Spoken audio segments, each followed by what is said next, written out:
നല്ല ഈമാനുള്ളവർ പങ്കെടുക്കേണ്ട ജമായത്ത് സുബൈൻ്റെ ജമായത്താണ്. മുനാഫിക്കീങ്ങൾക്ക് ഏറ്റവും കഠിനമായ നിസ്കാരം സുബൈയാണെന്ന് പറഞ്ഞിട്ടുണ്ട്.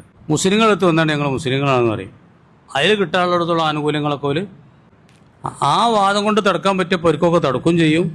കിട്ടാനുള്ളിടത്തോളം ഭൗതികമായിട്ടുള്ള നേട്ടങ്ങളൊക്കെ നേടുകയും ചെയ്യും. മുസ്ലിമാന്ന് പറഞ്ഞാൽ അവരോട് യുദ്ധമൊന്നും ഉണ്ടാവില്ല. അവർക്ക് സക്കാത്ത് കിട്ടും.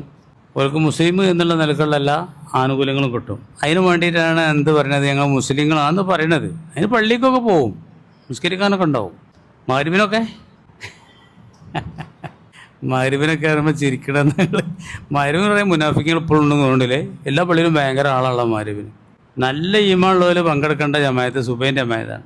മുനാഫിക്കീങ്ങൾക്ക് ഏറ്റവും കഠിനമായ നിസ്കാരം സുബൈയാണെന്ന് പറഞ്ഞിട്ടുണ്ട്.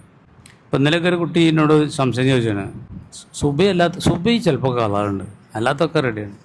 ഗൾഫിലൊക്കെ ഉള്ളവർക്ക് രാത്രി 2 മണി വരെയൊക്കെ പരിപാടിയല്ലേ, പിന്നെ വന്നിട്ട് എന്താ ഒന്നും ചെയ്യാൻ കഴിയില്ല എന്ന് പറഞ്ഞു. സുബൈ ഇടക്കിടക്ക് കളറുണ്ട്. അപ്പം മുനാഫിക്കീങ്ങൾ അങ്ങനെയാണ്. ഓരെ പറ്റി അല്ലാഹുതആല പറഞ്ഞ് തുടങ്ങണത് തന്നെ വമിനൻ നാസി, മനുഷ്യന്മാരെ കൂട്ടത്തിൽ പെട്ടതാണ് ഓല് പറഞ്ഞാൽ. ഓല് മനുഷ്യന്മാരെ ഈ കൂട്ടാൻ തന്നെ പറ്റൂല എന്നൊരു ധ്വനി ആ വാക്കിലുണ്ട്. ഞങ്ങൾ ഉസ്താദ് തോന്നിയെന്നും പറഞ്ഞ് മനുഷ്യന്മാരെ കൂട്ടത്തിൽ പെട്ടതാണ് പറഞ്ഞാണ്ട് ആ പറയുന്ന രീതിയിൽ തന്നെ അവർക്ക് നല്ലൊരു ആക്ഷേപം അടങ്ങിയിട്ടുണ്ട്.